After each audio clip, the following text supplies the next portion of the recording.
My daughter-in-law sold my jewelry while I was lying in a hospital bed recovering from surgery, and the first thing I noticed when I came home was the silence of an empty jewelry box. I didn't scream. I didn't accuse anyone. I simply smiled and asked Emily how the weather had been while I was gone. She looked relieved when I said that, as if she had been holding her breath for days. I suppose she believed I was too old, too tired, or too distracted by my health to notice what had happened. Perhaps she thought a 71-year-old woman who had just come out of the hospital wouldn't have the energy to ask questions. But there are things you notice when you have lived long enough in the same house. Small changes, tiny absences, the kind of details most people overlook.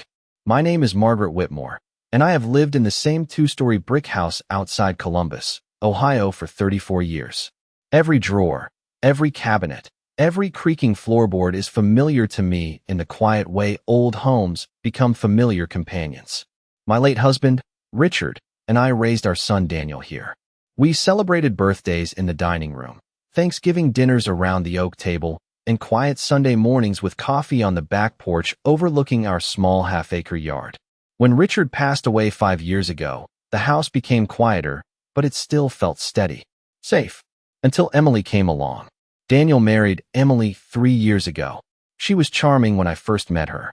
Bright smile, perfect manners. The sort of woman who remembered birthdays and complimented your cooking, at least in the beginning. Over time, though, I began noticing little things about Emily. The way her eyes lingered a bit too long on certain objects in the house. The way she asked casual questions about family heirlooms, as though she were making a quiet inventory. "That necklace is beautiful," she once said while we were clearing dishes after dinner. "Is it old?" I told her the truth. The diamond necklace had belonged to my mother. She received it from my father in 1958 after he returned from a long business trip overseas. My mother wore it to every important event for the rest of her life. When she passed, she left it to me with a simple note that said, "Take care of this for the women who come after us." The necklace wasn't the only thing in that velvet-lined box inside my bedroom safe. There was also a ruby ring Richard gave me on our 25th anniversary, a gold watch that once belonged to my grandmother, and a delicate bracelet I bought myself after finally paying off our mortgage. None of these things were just jewelry. They were memories shaped into metal and stone, and I had always believed they would remain safely in the family. 2 weeks ago, I was admitted to Riverside Methodist Hospital for a routine heart procedure. Nothing dramatic. Just something my doctor insisted on after noticing irregular readings during my last checkup. The surgery went well, but they kept me overnight for observation. Daniel visited that evening, bringing flowers and a small get-well card. Emily didn't come with him. She had some errands to run, Daniel explained quickly. I didn't think much about it at the time. Hospitals make you tired. Your world shrinks to the rhythm of machines and the quiet footsteps of nurses in the hallway. When I was discharged the next afternoon, Daniel drove me home. The house looked exactly as I had left it. The same pale blue shutters. The same maple tree swaying gently in the yard. Inside, everything seemed tidy. Almost too tidy. Emily greeted me in the kitchen with a cheerful smile and a casserole already warming in the oven. "Margaret, you must be exhausted," she said, placing a careful hand on my shoulder. "Sit down. I'll bring you some tea." Her voice sounded warm, concerned. But there was something about the way she avoided my eyes that lingered in my mind like a faint echo. I thanked her and walked slowly upstairs to my bedroom, following the familiar hallway with its framed photographs and soft carpet. The house smelled faintly of lemon cleaner. Someone had clearly been busy while I was gone. I sat on the edge of my bed for a moment before opening the closet and kneeling beside the small safe tucked discreetly behind a row of winter coats. It wasn't suspicion that made me check it. Not exactly. More like habit. When you own something valuable for decades, you occasionally confirm it's still where it belongs. The safe opened with the quiet click I knew by heart. Inside sat the velvet jewelry box Richard had given me many years ago. I lifted the lid slowly. For a moment I simply stared. The necklace was gone. The ruby ring was gone. The bracelet was gone. The watch was gone too. The velvet compartments looked strangely hollow, like tiny empty rooms after someone has moved out. I closed the box gently and placed it back inside the safe. Then I stood up, straightened my sweater, and walked downstairs to the kitchen. Emily turned from the stove with a bright smile. "How are you feeling?" she asked. I smiled back, just as pleasantly. Much better, I said. Tell me, Emily, did you visit me at the hospital the day of my surgery? She hesitated for a fraction of a second. Then she nodded quickly. Of course. I watched her carefully as she said it. That was the moment I knew two things with absolute certainty. First, my jewelry was not missing by accident.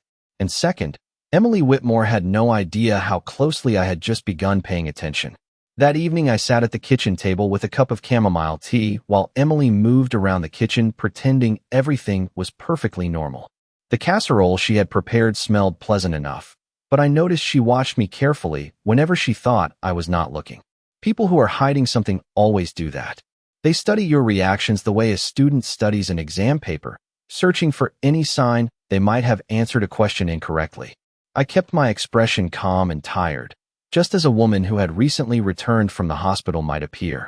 I asked simple questions about ordinary things. How Daniel was doing at work. Whether the grocery store had finally repaired their parking lot. Whether the maple tree in the backyard had survived the last storm. Emily answered each question quickly, almost eagerly, as if relieved that the conversation remained ordinary. When Daniel arrived home about 30 minutes later, he kissed the top of my head and asked how I was feeling. I told him the truth. I said I felt a little weak, but grateful to be home. He seemed satisfied with that answer and began talking about a project at the engineering firm where he worked. I listened quietly, nodding when appropriate, while my mind continued arranging the pieces of a puzzle I had not known existed until that afternoon. After dinner, Emily insisted on washing the dishes herself. She hummed softly while she worked, the way people sometimes do when they are trying to appear relaxed. I excused myself and went upstairs earlier than usual, explaining that the doctor had advised plenty of rest. That part, at least, was true. When I closed my bedroom door, I walked slowly to the window and looked out at the backyard where the maple tree stood against the darkening sky. Richard and I planted that tree the year Daniel turned 10. I remembered him digging the hole while Daniel carried small buckets of soil across the yard. Back then, our biggest worry was whether the tree would survive its first winter. Life seemed simpler when problems could be solved with a shovel and a watering can. I sat down in the armchair beside my dresser and thought carefully about what I had seen inside that jewelry box. Empty compartments can tell a story as clearly as full ones. Whoever removed those pieces had known exactly what they were looking for. The safe itself showed no signs of damage. That meant the person who opened it knew the combination. Only 3 people had ever known that number. Richard had known it, of course, but he had been gone for 5 years. I knew it, and Daniel had learned it years ago in case something ever happened to me. I had never told Emily the code directly, but Emily had lived in this house for 3 years now. 3 years of watching. 3 years of observing where I kept important things. I suddenly remembered a small moment from last spring. Emily had been helping me organize the closet while Daniel was mowing the lawn outside. At one point, she asked if she could move my winter coats to a different rack to make more space. I said yes without thinking much about it. Now I wondered if she had noticed the safe behind those coats that day. Memory can be a curious thing. Once suspicion enters your mind, old conversations begin to sound different. I recalled how Emily once joked during a family dinner that antique jewelry seemed like an unnecessary luxury in modern times. She laughed when she said it, but her eyes had briefly flickered toward the necklace around my neck. At the time, I assumed she was simply making conversation. Tonight, the memory felt heavier. I reached for the small notebook I keep in the top drawer of my dresser. It is nothing fancy, just a plain spiral notebook where I sometimes write reminders for myself. Appointments. Grocery lists. Occasional thoughts that seem worth remembering. I opened to a blank page and began writing quietly. First, I listed the items that had been in the jewelry box the last time I checked it, which had been about 2 weeks before my hospital visit. Diamond necklace from Mother. Ruby anniversary ring from Richard. Gold watch from Grandmother Eleanor. Silver bracelet purchased the year the mortgage was paid in full. Writing the list steadied my thoughts. After that, I wrote the date of my surgery. Then I wrote another date that came to mind suddenly. 2 days before my hospital admission, Emily had visited the house while Daniel was still at work.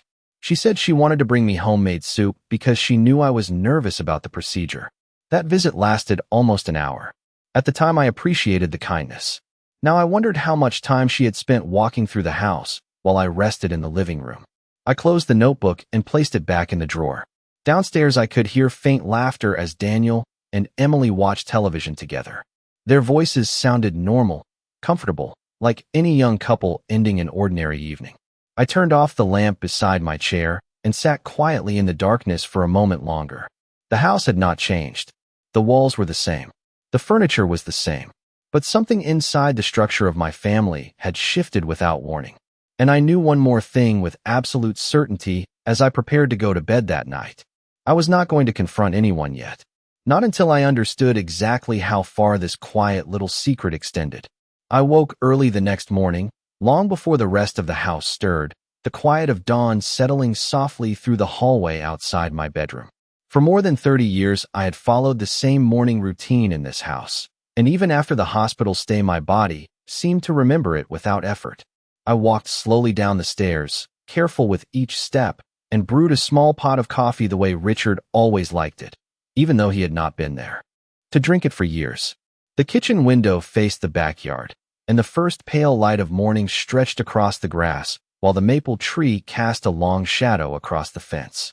I sat at the table and allowed the silence to settle around me. Silence can be revealing when you listen to it carefully. It gives your thoughts space to organize themselves. The events of the previous day returned to me one by one with quiet clarity. The empty velvet compartments. Emily avoiding my eyes. The small hesitation before she answered my question about visiting the hospital. People sometimes forget that age does not erase memory. If anything, it sharpens certain instincts. When you have spent decades raising a family, hosting dinners, reading expressions across a table, you begin to recognize the difference between sincerity and performance. Emily had been performing. That much was now obvious. Around 7 o'clock, I heard footsteps upstairs followed by the faint sound of a door closing. Daniel usually left for work shortly after 8, so I knew he would come down soon. I poured another cup of coffee and opened the morning newspaper, though I did not read a single article.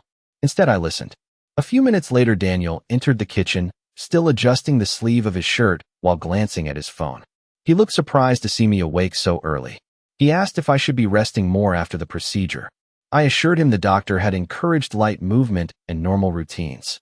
That answer seemed to satisfy him. Daniel has always been practical in that way. He prefers solutions over speculation. After a brief conversation about traffic and weather, he grabbed a piece of toast and headed out the door with a quick wave. Emily did not come downstairs until nearly 9. She appeared in the kitchen wearing soft gray sweatpants and carrying her phone, her expression still slightly drowsy. When she noticed me sitting at the table, she offered a polite smile that seemed just a little too bright for the hour. She asked how I had slept and whether the medication was helping. I thanked her and said the night had been peaceful. She poured herself coffee and sat across from me. For a moment, neither of us spoke. She began scrolling through something on her phone while sipping her drink, but I noticed she glanced up every few seconds as if measuring my mood. Finally, she broke the silence by mentioning that she had spent part of the previous afternoon organizing some drawers while I was resting upstairs. She said she hoped I did not mind because the house had begun to feel cluttered. I told her I appreciated the help. Then I added something deliberately casual. I said I had been thinking about reorganizing my bedroom closet later in the week once I felt stronger. The words were simple enough, but I watched carefully as they reached her. Her hand paused briefly on the coffee mug. The reaction lasted less than a second, yet it was unmistakable. She quickly nodded and said that sounded like a good idea.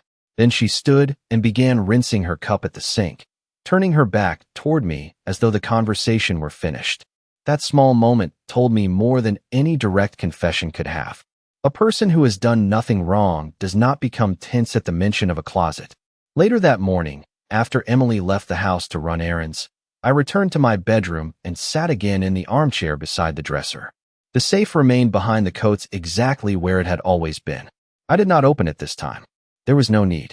Instead, I reached for the spiral notebook and added a few more lines beneath the list I had written the night before. I noted the date.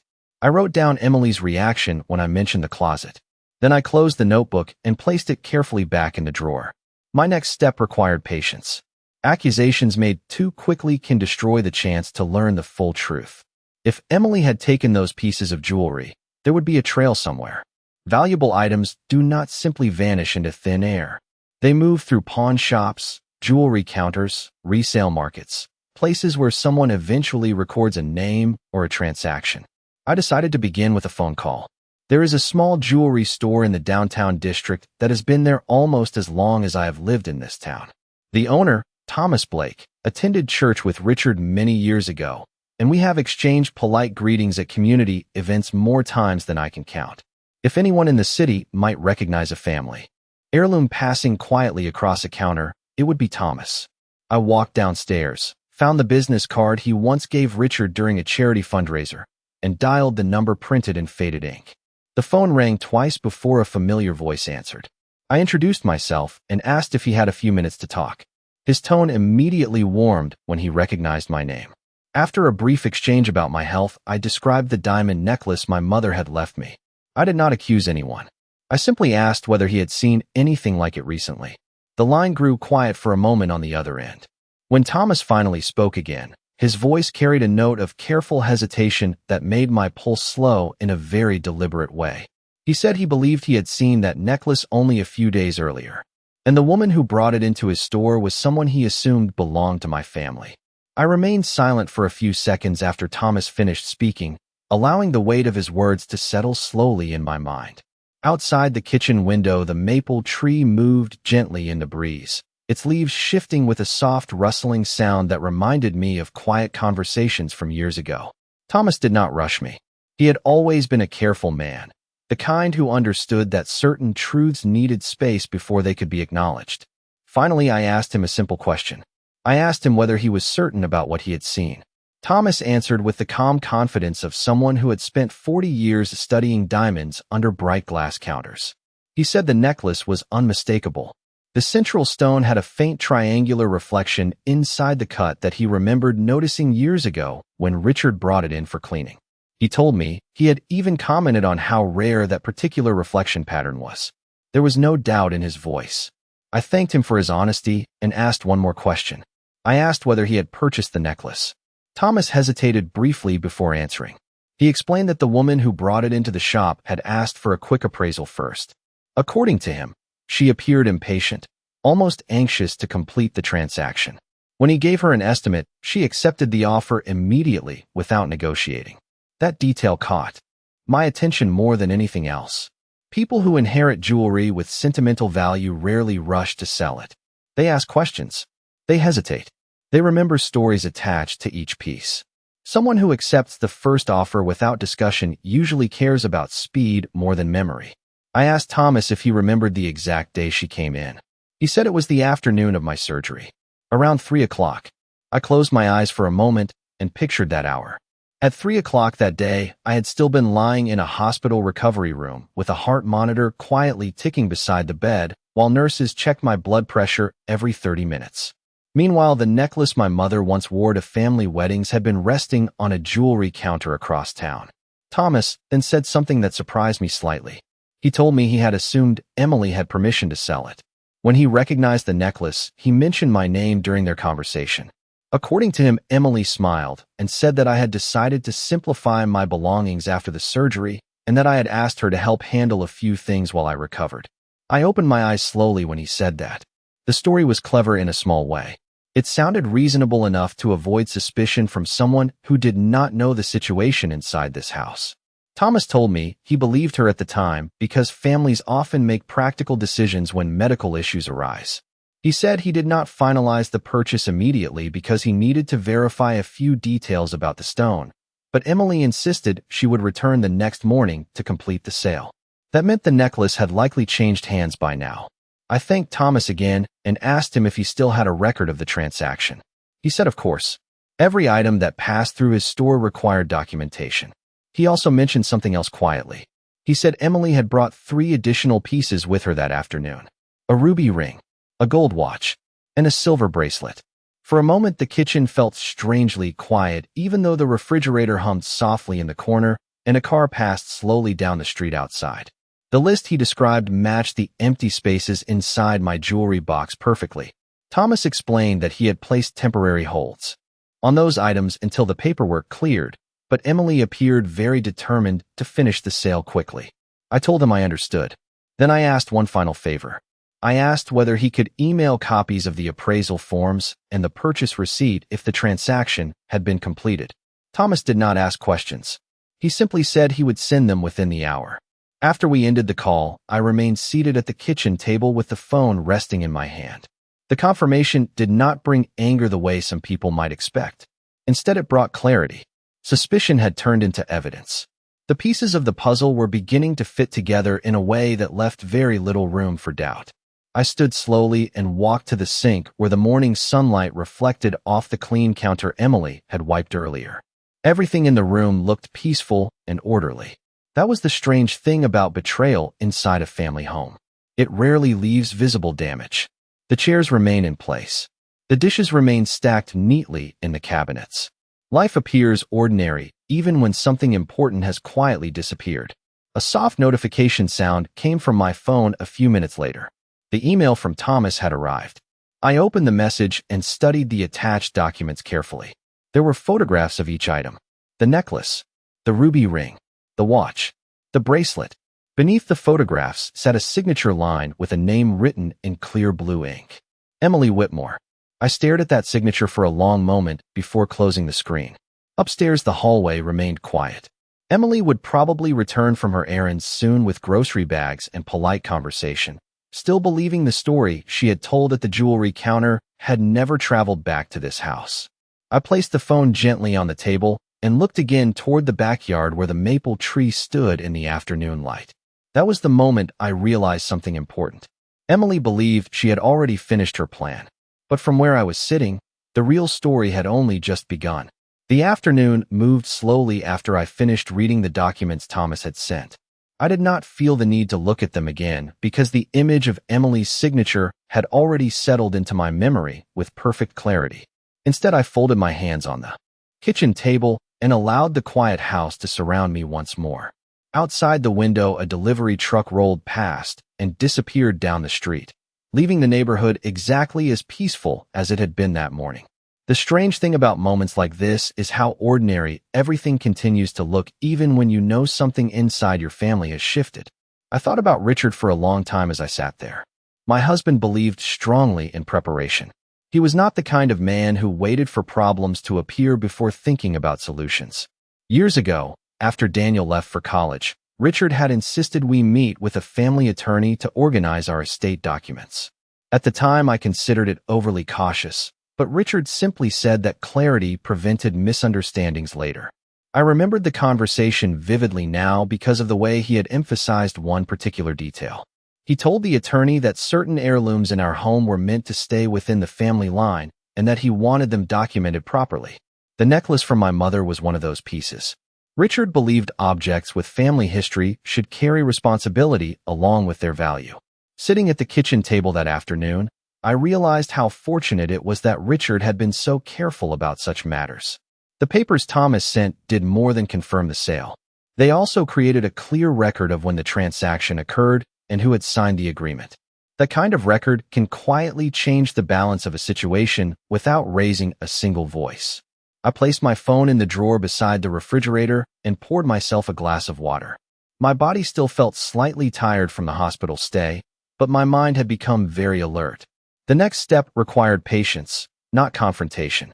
If I accused Emily immediately, she would deny everything and possibly invent a more elaborate story. Evidence works best when the person involved believes it has not yet been discovered. Around 4 o'clock, I heard the sound of a car door closing outside. A moment later, Emily entered the house, carrying 2 grocery bags. She greeted me cheerfully and began placing items on the kitchen counter.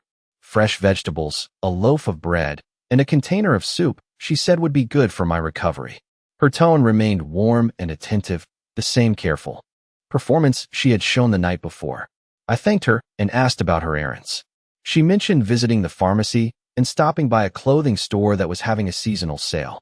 Her explanation flowed smoothly, almost rehearsed, as if she had repeated it in her mind several times already. While she spoke, I noticed a new handbag resting on her shoulder.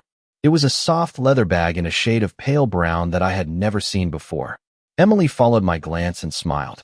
She said she found it at a discount during her shopping trip and decided to treat herself because it had been a stressful week with my hospital visit.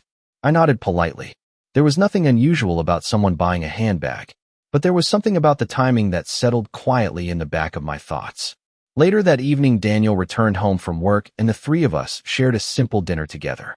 Emily spoke animatedly about recipes she wanted to try and small improvements she hoped to make around the house during the summer. Daniel listened with interest, occasionally adding suggestions about paint colors or garden tools. From the outside, we probably looked like any peaceful family finishing an ordinary Tuesday evening. I contributed to the conversation when appropriate, but most of the time I simply observed. Emily laughed easily at Daniel's jokes. She refilled my water glass without being asked.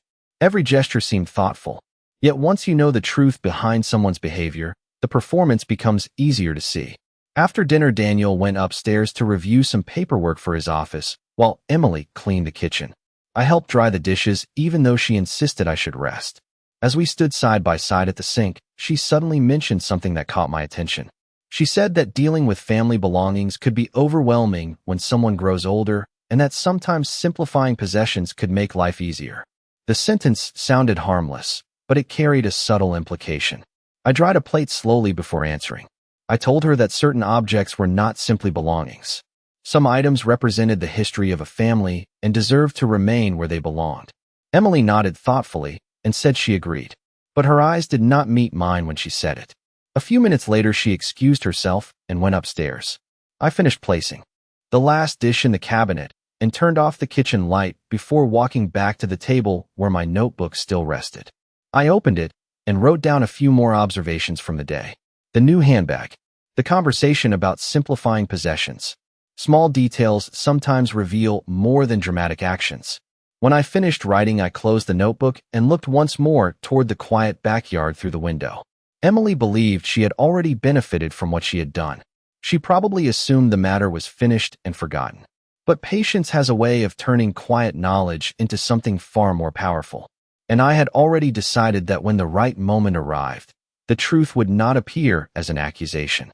It would appear as a fact that could not be explained away. I woke the following morning with a clear sense that the quiet balance inside this house had shifted permanently. The sun had barely risen above the rooftops when I walked downstairs and started the coffee maker, listening to the familiar bubbling sound fill the kitchen. Ordinary routines can become anchors during uncertain moments, and I found comfort in repeating the same steps I had followed for decades. Outside the window, the maple tree stood perfectly still in the calm air, its branches stretching across the yard exactly the way Richard and I had imagined when we planted it all those years ago. For a moment, I allowed myself to remember the day we carried that young tree home from the nursery in the back of his old pickup truck. Daniel had been a boy then, excited about digging the hole and watering the soil. That memory reminded me of something important. Families are built slowly over time through trust and small acts of care. When that trust is broken, the damage rarely appears all at once. It reveals itself through quiet realizations that arrive one by one.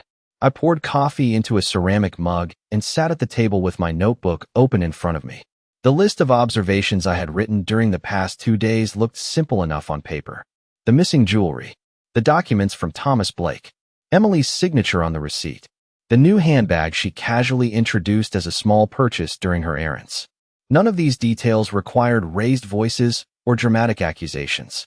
They simply existed as facts waiting patiently for the right moment to be acknowledged. A few minutes later, Daniel came downstairs wearing his usual work jacket and carrying his laptop bag. He greeted me with the same gentle concern he had shown since the hospital visit, asking whether I felt stronger that morning.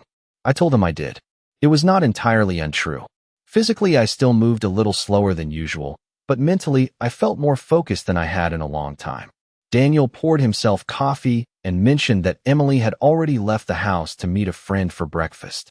That small detail caught my attention immediately because Emily rarely left before Daniel in the morning. I asked casually where she planned to go.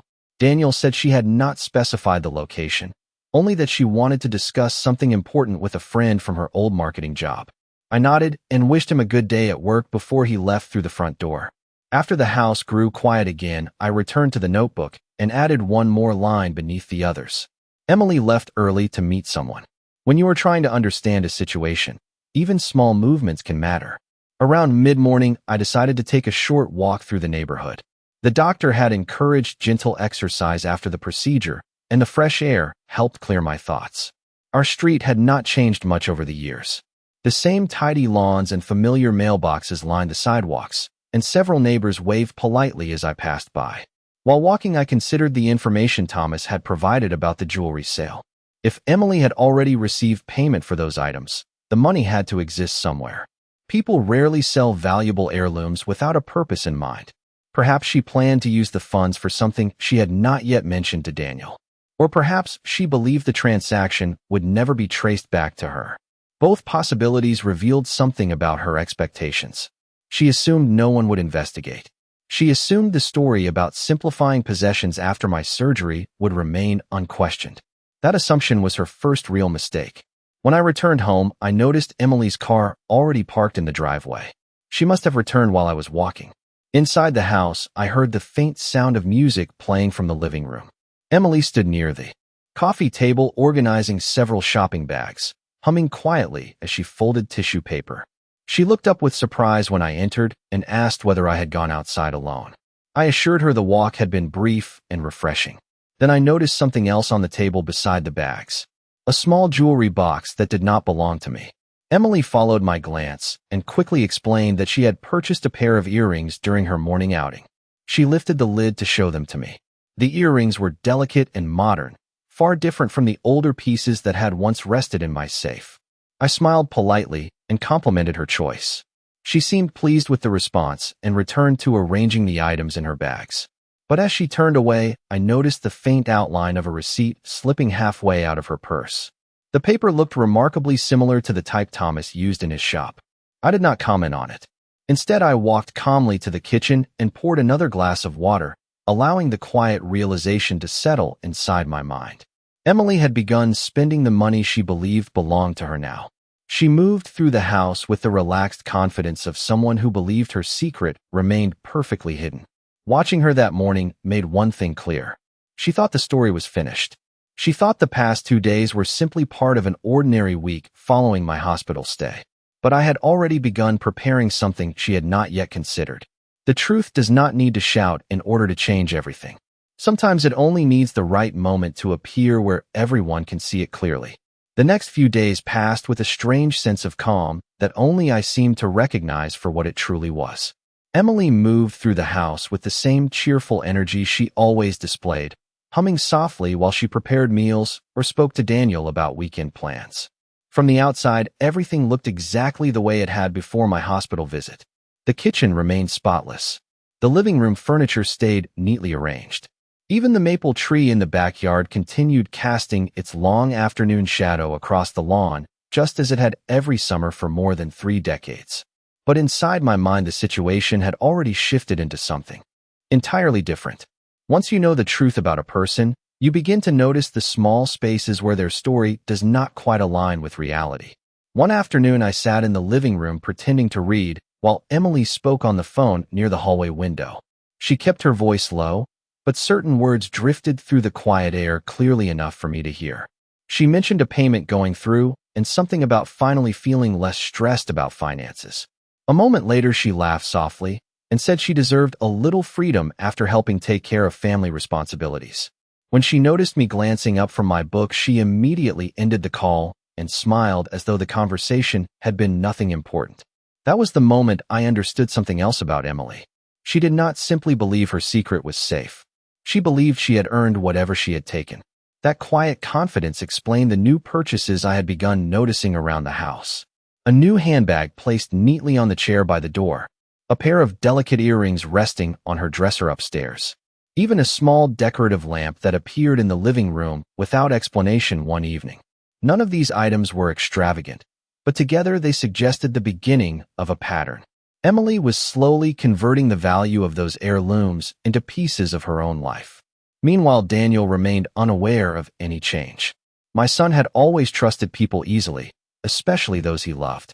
When he returned from work each evening, he spoke about his engineering projects and weekend plans with the relaxed tone of someone who believed his home was the safest place in the world.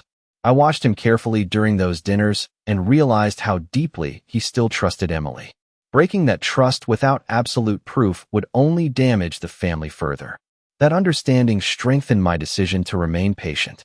The truth needed to arrive in a way that left no room for argument or confusion. One evening after dinner, Daniel mentioned that his firm had completed an important contract and that he wanted to celebrate with a small gathering the following weekend.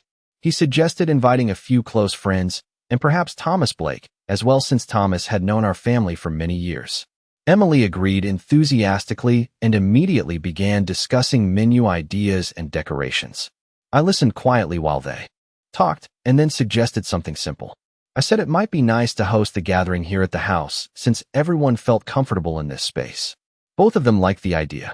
Emily even smiled and said it would give her an opportunity to show appreciation for all the support the family had given me during my recovery. That word support lingered in my thoughts long after the conversation ended. Over the next several days, Emily devoted considerable energy to preparing for the dinner. She cleaned every corner of the house and rearranged the dining table to make space for additional chairs. At one point, she even suggested bringing out a few decorative items from storage to make the room feel more festive. I watched calmly as she moved through each task, never once suspecting that the gathering she helped organize would soon become something very different from the celebration she imagined. On Friday afternoon, I made a short phone call while Emily was out shopping for groceries. The call lasted less than 5 minutes, but it completed the final step of the quiet plan forming in my mind since the moment I opened that empty jewelry box. When I ended the conversation, I placed the phone gently on the table and looked around the familiar room. Everything remained exactly where it had always been. The polished wood cabinets, the framed photographs along the hallway, the soft evening light drifting through the kitchen window. Yet I knew that by this time tomorrow the calm surface of this house would finally reveal what had been hidden beneath it. Emily believed the story had already ended the day she walked out of Thomas Blake's shop with that payment in her purse. She believed the missing jewelry had simply vanished into the past. What she did not understand was that the truth has a quiet way of returning to the very place where it began. Saturday evening arrived with a calm golden light stretching across the backyard, the maple tree casting long shadows over the grass exactly the way it had during countless family gatherings over the years. Emily spent most of the afternoon moving through the house with energetic focus, arranging plates on the dining table and adjusting the centerpiece twice until it sat exactly where she wanted it. The kitchen filled with the warm scent of roasted vegetables and freshly baked bread, and from the outside, everything looked like a simple celebration of Daniel's recent success at work. I moved carefully through the house as well, setting a few glasses on the table and occasionally offering small suggestions about where certain dishes should be placed. Emily seemed pleased with how smoothly everything was coming together. She even told Daniel that it felt good to bring everyone together after such a stressful week with my hospital stay. By 6 o'clock, the first guests began arriving. Daniel greeted them at the front door, while Emily welcomed everyone with bright enthusiasm. Laughter soon filled the living room as familiar voices mingled together. Among the guests were 2 of Daniel's colleagues, a neighbor from down the street, and a couple who had known our family since Daniel was in high school. A few minutes later, Thomas Blake stepped through the doorway carrying a small box of pastries from the bakery next to his jewelry store. Emily smiled politely when Daniel introduced him again, though I noticed her expression tighten slightly when she heard his name. It was a small reaction, barely noticeable to anyone who was not watching closely. I greeted Thomas warmly and thanked him for coming, and he gave me a subtle nod that told me he understood exactly why he had been invited. Dinner moved along pleasantly. Plates passed around the table, glasses were filled, and the conversation shifted from work stories to neighborhood memories. Daniel spoke proudly about the engineering project his firm had completed, while the others congratulated him with genuine enthusiasm. Emily laughed and contributed to the conversation with the same confident energy she had shown all week. If she felt any concern about Thomas sitting only a few chairs away, she hid it well. At one point, she even asked him about the jewelry business, making a casual remark about how fascinating it must be to work with valuable items every day. Thomas answered politely and explained that most of his work involved helping families preserve pieces that carried sentimental meaning. His words hung in the air for a moment before the conversation shifted again. After dinner, everyone moved into the living room where coffee and dessert were served. Emily dimmed the lights slightly to create a comfortable atmosphere, while Daniel thanked everyone for coming. I sat quietly in my usual armchair near the window, listening, as the guests complimented the meal and shared stories about their own families. Eventually, the conversation slowed, and a natural pause settled across the room. That was when I placed my coffee cup on the table beside me and spoke in a calm voice. I said that before the evening ended, there was something I would like to share with everyone. The room grew quiet immediately, though no one seemed alarmed. Emily looked at me with mild curiosity, while Daniel turned slightly in his chair to listen. I stood slowly and walked to the small side table where my phone rested. Without raising my voice, I explained that during my hospital stay earlier that week, I had discovered several family heirlooms were missing from my bedroom safe. Emily's smile froze for a fraction of a second, but she quickly recovered and looked toward Daniel as if she expected him to respond first. I continued speaking gently, explaining that these items had belonged to my mother and grandmother and carried great personal history for our family. Then I turned the phone screen toward the room and opened the email Thomas had sent me days earlier. The photographs of the diamond necklace, the ruby ring, the gold watch, and the silver bracelet appeared clearly on the screen. I did not accuse anyone directly. Instead, I simply said that the documents accompanying those photographs included the signature of the person who had sold them. Emily shifted slightly on the sofa, her hands tightening around the edge of a cushion. Daniel looked confused as his eyes moved from the images on the phone to Thomas, who sat quietly with his hands folded. The room remained completely silent as I scrolled down to the final page of the document. There, beneath the printed description of the items, was the unmistakable blue ink signature that Thomas had described during our phone call. I turned the phone so that everyone in the room could see it clearly. Emily Whitmore. No one spoke for several seconds. The quiet in that moment carried more weight than any raised voice ever could. Emily stared at the screen as if she hoped the letters might somehow rearrange themselves into a different name. Daniel slowly turned toward her, his expression shifting from confusion to something far more serious. I remained standing beside the table with my hands resting calmly at my sides. The truth had finally arrived in the room exactly the way I intended, not as an accusation, but as a fact that could no longer be ignored. The silence in the living room lasted long enough for every person present to understand that the evening had changed in a way no one expected. Emily remained seated on the sofa with her hands gripping the cushion beside her, while Daniel stared at the phone screen, where her signature rested beneath the list of family heirlooms. For a moment, no one moved. The warm light from the lamps reflected across the polished coffee table, and the quiet ticking of the wall clock suddenly sounded louder than it ever had before. Daniel finally spoke first, his voice careful and slow as if he needed each word to settle properly before the next one arrived. He asked Emily whether the signature on the screen belonged to her. Emily opened her mouth as if to answer immediately, but the words did not come out right away. She looked from Daniel to the other guests, and then back to the phone in my hand. The confidence she had carried throughout the evening seemed to fade quietly from her expression. After several seconds, she said that there must be some misunderstanding and that she had only been trying to help while I was recovering from surgery. Her voice sounded softer than usual, but the explanation did not reach very far across the room. Thomas Blake cleared his throat gently and spoke in the calm voice of someone who had spent decades discussing valuable objects across a jewelry counter. He explained that the transaction in his shop had been very clear and properly documented, including identification presented at the time of sale. He also mentioned that the pieces had been described as personal property that Emily had permission to sell on behalf of the family.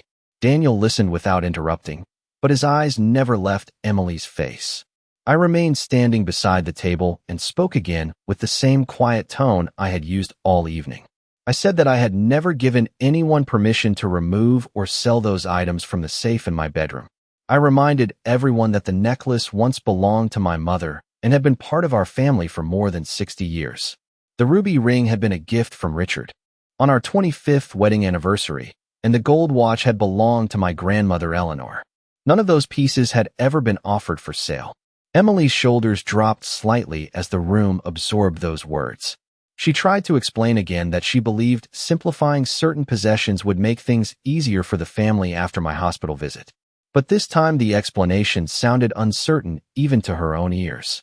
Daniel leaned forward in his chair and asked a question that carried more weight than any accusation I could have made. He asked why she had never mentioned the decision to him. Emily hesitated again. The room waited. Eventually, she said that she planned to tell him later after everything had been arranged. Daniel nodded slowly, though his expression showed that the answer had not resolved the situation. I could see the realization settling inside him piece by piece as he understood what had happened. After a few moments, I walked back to my chair and sat down carefully, allowing the tension in the room to ease slightly.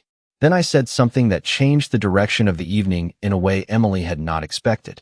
I explained that the purpose of sharing the documents was not simply to expose what had happened, but to clarify the next steps. Earlier that week, I had spoken with our family attorney, the same man Richard and I had consulted years ago when we organized our estate plans. During that conversation, we reviewed the documents related to the heirlooms kept in the safe. Those documents clearly stated that the items were protected as family property and could not be sold or transferred without my direct written consent. Thomas confirmed that his store still held the jewelry temporarily because of the verification process he had mentioned earlier. The items had not yet been resold to anyone else. I told the room that the attorney had already arranged for those pieces to be returned to me the following morning once the transaction was formally reversed. Emily's head lifted slightly when she heard that. The color drained from her face as the meaning of those words settled in. The money she believed she had secured would not remain in her possession. The record of the sale would remain attached to her name. Daniel leaned back in his chair and slowly ran a hand across his forehead. While absorbing the information, around the room the guests remained quiet, understanding that they were witnessing a deeply personal moment for our family. After a while, Daniel stood up and walked toward the window, staring out at the dark yard where the maple tree stood beneath the evening sky. He remained there for several seconds before turning back toward the room. His voice was calm when he finally spoke, but there was a firmness in it that had not been there before. He said that trust inside a family could not survive hidden decisions like the one that had been revealed tonight. Emily looked at him as if searching for some sign of reassurance, but Daniel simply shook his head slightly and said that the situation needed time and honesty before anything else could be discussed. I watched the exchange quietly from my chair, feeling neither anger nor satisfaction. The truth had simply arrived where it belonged. The guests began gathering their coats shortly afterward, offering polite goodbyes that carried a sense of respect for the seriousness of the moment. As the front door closed behind the last visitor, the house returned to the quiet stillness it had known for decades. I remained seated in the living room for a while longer, listening to the familiar ticking of the clock and the gentle movement of the maple tree outside. Some people believe justice must arrive loudly, but that night it came quietly into the room and stood where everyone could see it clearly.